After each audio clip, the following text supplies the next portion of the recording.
இருமொழி கொள்கை, மும்மொழி கொள்கை தான் இப்ப பயங்கர பேச்சா இருக்கு இல்லையா? இன்னைக்கு ஒரு நியூஸ் பார்த்தேன். அண்ணாமலை வந்துட்டு படிச்சவர் மாரி கரெக்ட்டா அரசியல் பண்றாரு. நம்மலாம் சொல்லுவோம்ல, படிச்சவங்க அரசியலுக்கு வாங்க, அரசியலுக்கு வாங்கன்னு. அதுக்கு சரியான எக்ஸாம்பிள் வந்து அண்ணாமலை தான். ஏன் அப்படின்னா, நேத்து வந்து விஜய் அவர்கள், அதாவது தமிழக முன்னேற்றக் கழகம், தமிழக வெற்றி கழகத்தினுடைய தலைவர் வந்துட்டு இருமொழி கொள்கை தான் வேணும், மும்மொழி கொள்கை கூடாது, அதாவது ஹிந்தி வரக்கூடாது அப்படின்னு சொல்லி சொன்னார். ஆனால் அவர் பேரில் ஒரு ஸ்கூல் நடத்துகிறாரு. அந்த ஸ்கூல் சிபிஎஸ்சி ஸ்கூல், அங்கே வந்து ஹிந்தி நடத்துகிறாங்க. அதை பற்றி பேசணும். இன்றைக்கி திடீர்னு ஒரு குண்டை போட்டார். என்ன தெரியுமா? அண்ணாமலை சொன்னது, திருமாவளவன் அவர்கள், அதாவது எப்படின்னா பயங்கரமான சமூக நீதி பேசக்கூடிய ஒரு ஆள், ஹிந்திக்கு எதிர்ப்பான ஒரு ஆள், அவரை ஒரு ஸ்கூல் வச்சுருக்கிறாரு. எனக்கு தெரியாமல் போச்சு. வேளச்சேரி இவ்வளோ நாளாக இருக்கிறேன், எனக்கு தெரியாமல் போச்சு. ப்ளூ ஸ்டார் அப்படின்னு சொல்லிட்டு வேளச்சேரியில் ஒரு சிபிஎஸ்சி ஸ்கூல் நடக்குது. அதோட தலைவர் யாருன்னா இவர் தான்.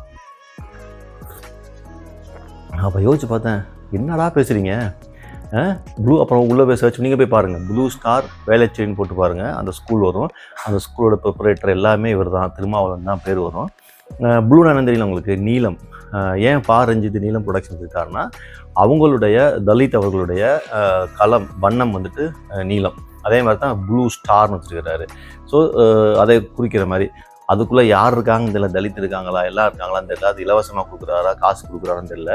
பட் ஆனால் நான் நிறைய நாள் சொல்லி வந்திருப்பேன், திருமாவளவன் அவர்கள் வந்து எப்பயுமே ஒரு சந்தர்ப்பவாதி தான். அதை ப்ரூவ் பண்ணுற மாதிரி இந்த நியூஸ் வந்த பிறகு ரிப்போர்ட்டர் கேட்குறாங்க திருமாவளவன்ட்ட, சார் நீங்கள் வந்து ஒரு சிபிஎஸ்சி ஸ்கூல் நடத்துகிறீங்க, அங்கே ஹிந்தி வச்சுருக்கீங்க, ஆனால் நீங்கள் ஹிந்தி எதிர்ப்புக்கு பேசுகிறீங்கன்னு ஒன்று ஒரு உருட்டுனார் பாருங்கள். நாங்கள் கவர்மெண்ட் ஸ்கூலுக்கு தானே பேசுகிறோம், கவர்மெண்ட் ஸ்கூலுக்கு தானே ஹிந்தி வரக்கூடாதுன்னு பேசிகிட்டு இருக்கோம்.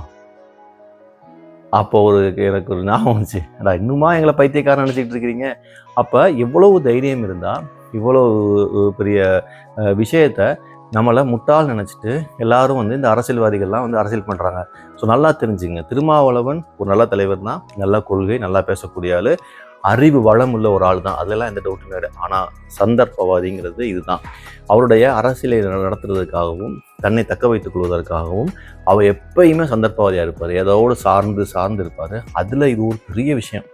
இவ்வளோ விளக்கம் பேசுகிறவர், ஹிந்தி வரக்கூடாது, இருமொழி கொள்கை தான் இருக்கணும், மும்மொழி கொள்கை வரக்கூடாதுன்னு சொல்கிறவர் தன் பேரிலே ஒரு ஸ்கூல் நடத்துகிறாரு.